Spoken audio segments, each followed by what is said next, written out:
Добре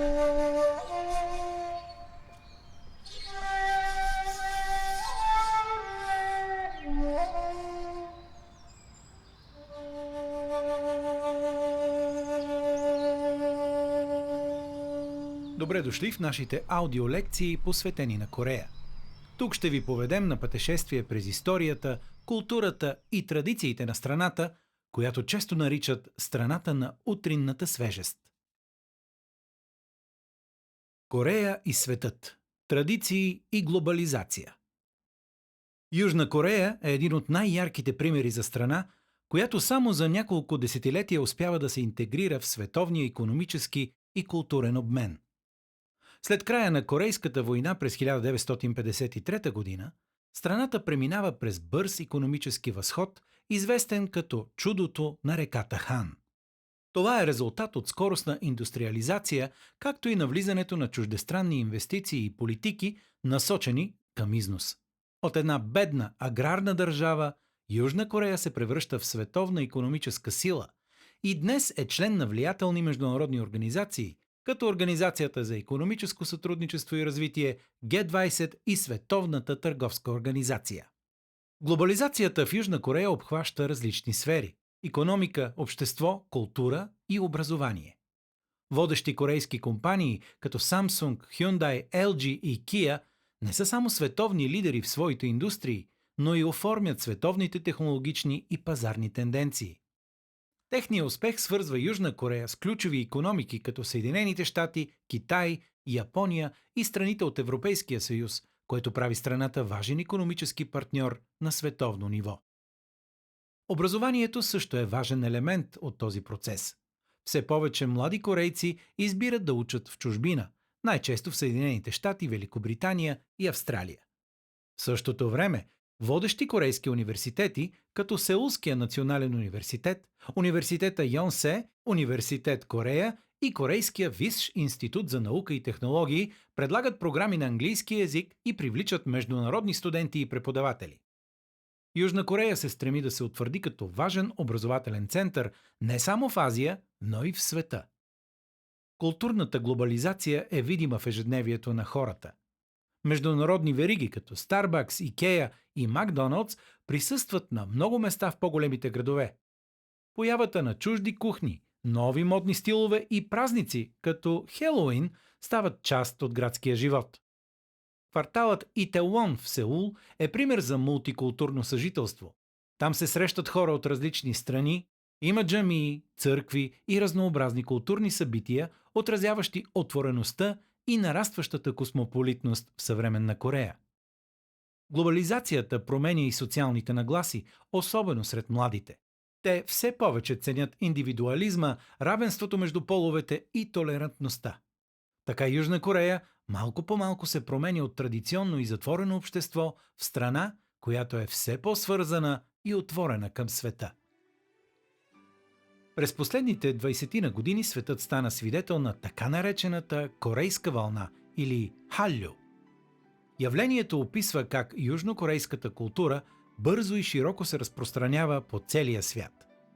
Тук става дума не само за отделни елементи, а за цял културен комплекс – музика, кино, сериали, мода, козметика, храна, корейския език и начин на живот. Южна Корея успява да се развие не само икономически, но и се превръща в истинска културна суперсила, която оказва световно влияние. Най-видимият пример за това влияние е, разбира се, Кей-поп музиката.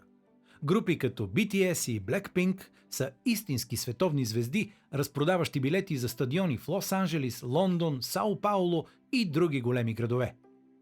BTS дори имат честта да говорят пред Общото събрание на ООН през 2018 година, след което приемат покана в Белия дом през 2022. Феновете на Кей-поп не просто слушат музика. Много от тях започват да учат корейски език, да се интересуват от корейската култура и история, като по този начин създават една истински сплотена международна общност. Корейските телевизионни сериали или кей-драми също привличат милиони зрители по цял свят и са по-достъпни от всякога благодарение на онлайн платформи като Netflix. Достатъчно е само да споменем световния феномен Игра на калмари от 2021 година, корейският сериал, който разби всички рекорди по популярност и се превърна в най-гледания сериал в историята на Netflix. От друга страна, корейската козметика или K-Beauty се нарежда сред лидерите в световната индустрия за красота и диктува множество световни тенденции. Корейските режими за грижа за кожата с многостъпкови процедури, естествени съставки и ефекти за по-свежа и по-изкряща кожа стават все по-популярни и много хора ги възприемат като начин за поддържане на здрав и привлекателен вид. Корейската кухня също навлиза все по-силно на световната сцена. Корейската туршия кимчи, ястия като бибимбап, булгоги и корейското барбекю вече могат да се намерят не само в специализирани корейски ресторанти по света, но и в множество модерни заведения, които черпят вдъхновение от корейската храна. Корейското кимчи се признава като супер храна заради пробиотичните си свойства, които помагат за здравето на храносмилателната система. Не на последно място, все повече хора по света учат корейски език. Институтите Седжонг, които са корейския еквивалент на Британския съвет или немския институт Гьоте, имат над 250 клона в повече от 80 държави. Правителството на Южна Корея силно подкрепя и стимулира културната дипломация с фестивали, онлайн събития и други инициативи, които популяризират страната и изграждат положителен образ на световната сцена. С това Южна Корея показва как културата може да бъде мощен инструмент. Как световната култура навлиза в Южна Корея? Южна Корея не просто възприема елементи от международната култура, а ги адаптира и трансформира според своите нужди и ценности. Въпреки че самата Южна Корея е голям износител на културни продукти чрез корейската вълна, корейското общество също е все по-отворено към влияние от Запада и други части на света. Това е особено изразено при младото поколение, което значително по-лесно възприема световни тенденции в музиката, модата, храната, образованието и дори начина на мислене. Един от видните примери е влиянието на западната поп и хип-хоп музика. Звезди като Дрейк, Били Айлиш и Хари Стайлс в последните години са изключително популярни сред южнокорейската младеж.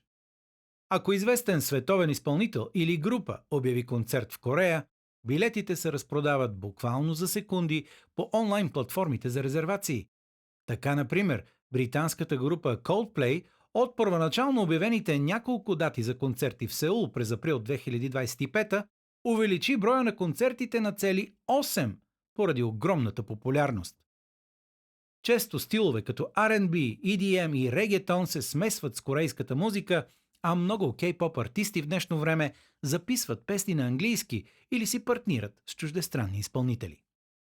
В модата корейците харесват и използват както западни, така и японски стилове. От уличната мода до по-минималистични визии. Брандове като Nike, Zara, Uniqlo са много разпространени, а луксозни марки като Chanel, Louis Vuitton и Gucci са особено популярни сред по-заможните, които искат да отразят своя социален статус в обществото. Международната кухня също присъства навсякъде в страната. Бургери, пица и паста са част от ежедневието, а вериги като Starbucks, McDonald's и Subway са разположени на ключови места във всички големи градове. Освен американската храна, корейците обичат и тайландска, японска, китайска, мексиканска и италианска кухня. Интересно е, че много от чуждестранните ястия често се адаптират към местния вкус. Пицата, например, може да включва сладки картофи или кимчи, а пастата често се сервира с гарнитура от кисели краставички и маринована ряпа. Киното и телевизията са също силно повлияни от световните тенденции. Холивудските филми заемат голяма част от прожекциите в кината, а стриминг платформи като Netflix, Disney Plus и Amazon Prime дават на корейците достъп до съдържание от цял свят. Филмите от серията на Marvel, като Отмъстителите и сериали като Странни неща, имат множество почитатели. В образованието също се усеща западното влияние. Все повече ученици се подготвят за учене в чужбина и полагат изпити като TOEFL или SAT. Популярни са частните академии, които използват американски образователни модели и материали. Философии като индивидуализъм, Креативност и критическо мислене, типични за западното образование, постепенно намират място и в корейската система. Дори в ежедневието глобалните влияния са видими. От използването на английски думи в разговорния корейски език, наречен конглиш, до празнуването на западни празници като Свети Валентин и Хелоуин, които са особено обичани от младежите и популяризирани от търговските обекти с комерциална цел. Южна Корея показва колко динамична може да бъде една култура, която не просто приема глобалните тенденции, а ги преработва и смесва с местните традиции. Това създава хибридна и жива културна среда, която продължава да се развива по уникален начин. Старите традиции и новите технологии се преплитат по естествен начин в Южна Корея. В ежедневието на корейците миналото и настоящето не се изключват, а съществуват в своеобразен баланс, който оформя характера на нацията. Традиционните конфуциански ценности, като уважението към възрастните и спазването на определени ритуали, все още играят важна роля дори в съвременните офиси и компании. В бизнеса обращенията с уважителни титли и предаването на визитни картички с две ръце са етикет на поведение, който показва респект и внимание. В семейството възрастните продължават да имат авторитетна роля, а децата носят отговорност за грижите към родителите си. Същевременно, Южна Корея е на световната сцена като технологичен лидер в области като производството на полупроводници, изкуствен интелект, 5G технологии, роботика и електронно управление. Смартфон приложенията за банкиране, доставка на храна и дори резервиране на болничен преглед са ежедневие, особено в градове като столицата Сеул и Бусан, вторият по големина град в Южна Корея. В Сеул може да се види и архитектурен контраст. Древни храмове и дворци, начело с най-големия дворец Кьонгбок-кун, построен през 14 век, съжителстват в непосредствена близост с небостъргачи, осветени от LED дисплеи и неонови надписи и офиси на водещи технологични компании. Традиционните корейски къщи ханок се обновяват с модерни материали и често биват превръщани в бутикови хотели, кафенета и културни центрове. Празници като лунната нова година Солал и есенния празник Чусок също показват симбиозата между традиции и съвремие. Семействата обличат традиционни корейски дрехи – хамбок, изпълняват обреди пред предците, но същевременно пътуват с електрически автомобили, снимат събитията с последен модел смартфони и споделят моменти в социалните мрежи. Съвременният хамбок също е адаптиран към модерния стил. Местни дизайнери създават версии, които са подходящи за ежедневно носене.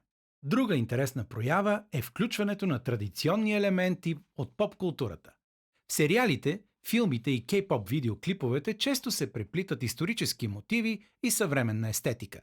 Групата BTS, например, използва мотиви от корейската история и традиционната музика в своите видеоклипове, създавайки модерна визия, вдъхновена от миналото. Южна Корея успява да балансира тези два свята благодарение на силното си уважение към наследството и устрема към новото. Това съжителство не е статично. То се променя и развива заедно с обществото, отразявайки неговата динамика и разнообразие. Процесът на съчетаване на традиции и модерност не е лишен от напрежение и културни сблъсъци. Под повърхността на хармонията се крият различия между поколенията, между консервативни и по-либерални възгледи, както и между националната идентичност и чуждестранните влияния. Един от най-големите видими сблъсъци е в семейните отношения. Традиционното корейско общество почита конфуцианските ценности, според които мъжът е глава на семейството, а жената отговаря за дома и децата. Днес обаче все повече жени желаят да развиват кариера и да водят независим живот. Това създава напрежение както в семействата, така и в обществото. Много млади корейци в днешно време отлагат брака или избират да не се женят, което често се възприема критично от по-възрастните. Южна Корея е сред страните с най-ниска раждаемост в света. През 2024 средно по 0,75 деца на жена, което е отчасти резултат на този културен сблъсък. Друг сериозен конфликт се наблюдава в работната среда. Докато по-старите поколения приемат отдадеността към компанията с дълги работни часове и строго спазване на иерархията като норма, младите служители искат баланс между работа и личен живот, гъвкаво работно време и по-малко стрес.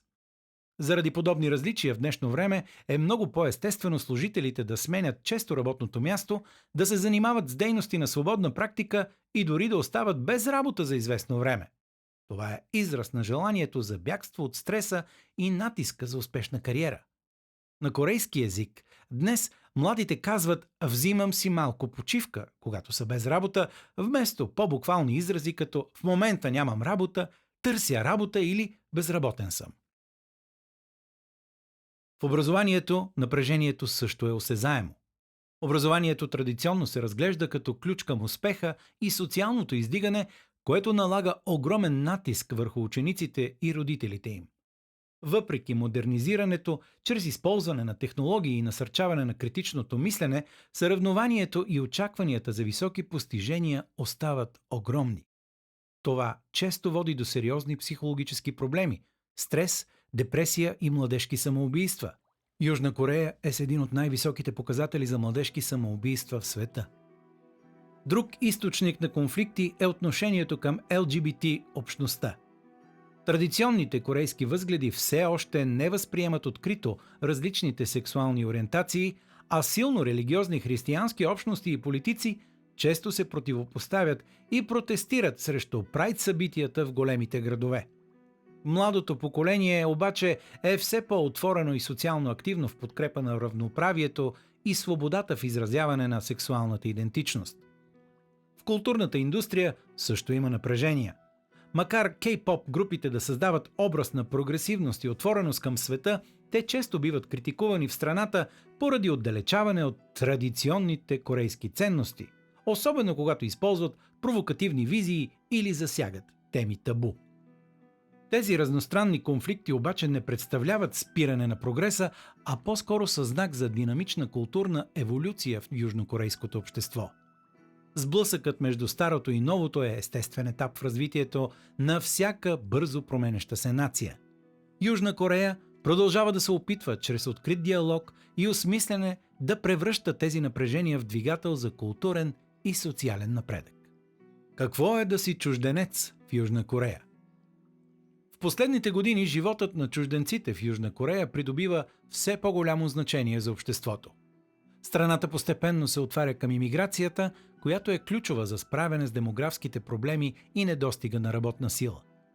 Въпреки дългогодишната етническа и културна хомогенност, към 2024 година броят на чужденците в Южна Корея вече надвишава 2,5 милиона души, като общото население на страната е почти 52 милиона. Имиграцията е важен фактор за икономическото развитие и демографската стабилност на страната. Правителството развива политики и улеснени визови режими, насочени към привличане на квалифицирани мигранти, особено в сектори като технологии, медицина и образование.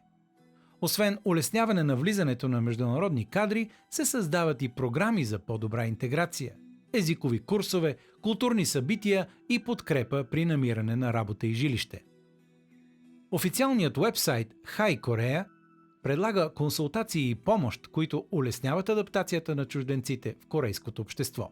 Въпреки тези усилия, животът на чужденците в Южна Корея е съпроводен от трудности.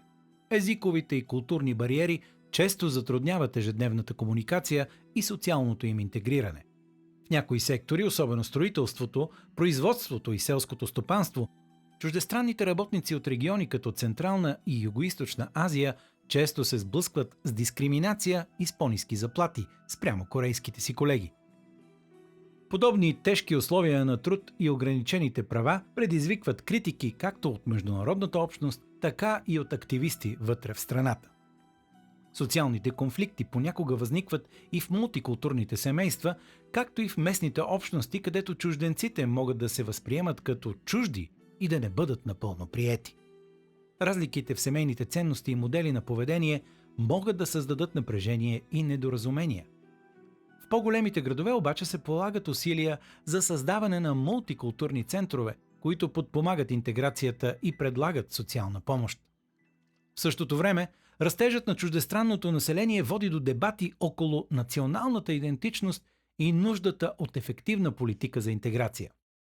Част от корейското общество се страхува, че бързата глобализация и увеличаващото се присъствие на чужденци могат да застрашат традиционните корейски ценности и обществения ред.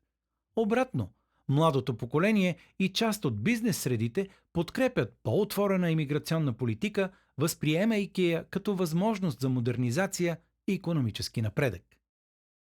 Животът на чужденците в Южна Корея е смесица от възможности и предизвикателства, а успешната интеграция остава ключов въпрос за бъдещето на корейското общество, където балансирането между приемането на новото и запазването на традициите продължава да бъде деликатна и важна задача.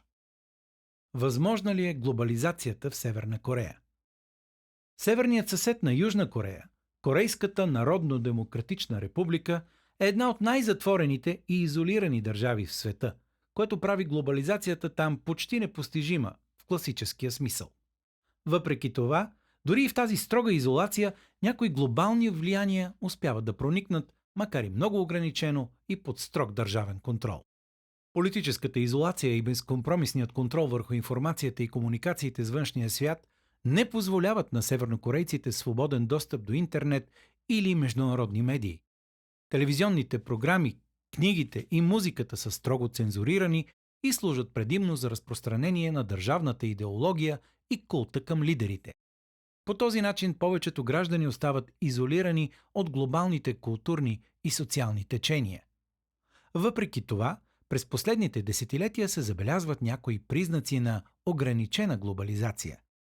Северна Корея създава специални икономически зони, като тази в град Расон, където се допускат чуждестранни инвестиции и ограничена международна търговия. Тези зони са предназначени да привлекат капитал и технологии от Китай, Русия и други страни партньори, което показва желание за частична интеграция в световната икономика, макар и в много стеснен мащаб.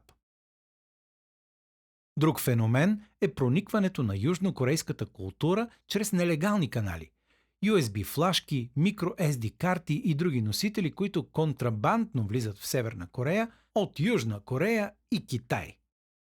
Кей-поп музика, драми и филми стават популярни сред младите севернокорейци, въпреки сериозния риск от наказания при откриването им. Този културен обмен, макар и на черния пазар, показва как глобализацията, въпреки всичко, пробива стените на изолацията и променя някои нагласи и светоглед. В икономически и технологичен аспект Северна Корея залага на идеологията за самодостатъчност, чуче, но същевременно развива определени модерни сектори, като киберсигурност и компютърни технологии. Това създава потенциал за бъдещи връзки с глобалния дигитален свят, макар и под строг държавен контрол.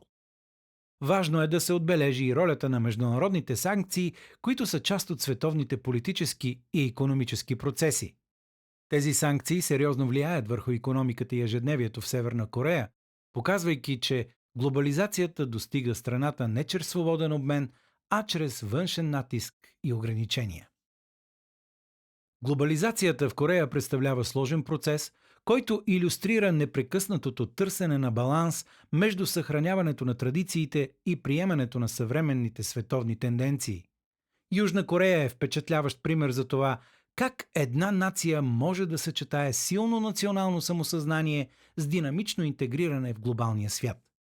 През последните десетилетия страната се трансформира от хомогенно и традиционно общество до модерна и иновативна държава, разпознаваема по света като технологичен и културен лидер. В този процес обаче не липсват конфликти и напрежения.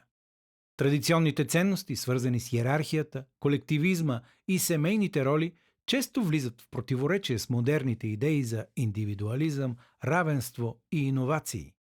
Въпреки това, Южна Корея демонстрира устойчивост и гъвкавост, търсейки и намирайки начини за хармонично съжителство между минало и настояще. Що се отнася до Северна Корея, глобализацията там е значително по-ограничена, но не и напълно отсъстваща.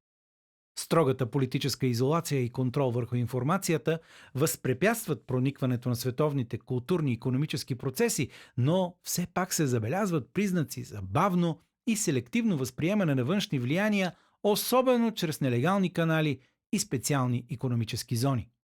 В крайна сметка Корея, а най-вече Южна Корея, е жив пример за съвременния свят, в който глобализацията и традициите не са противопоставени сили, а се допълват и обогатяват взаимно. Този деликатен баланс създава уникална културна и социална динамика, която продължава да се развива и вдъхновява както корейците, така и международната общност.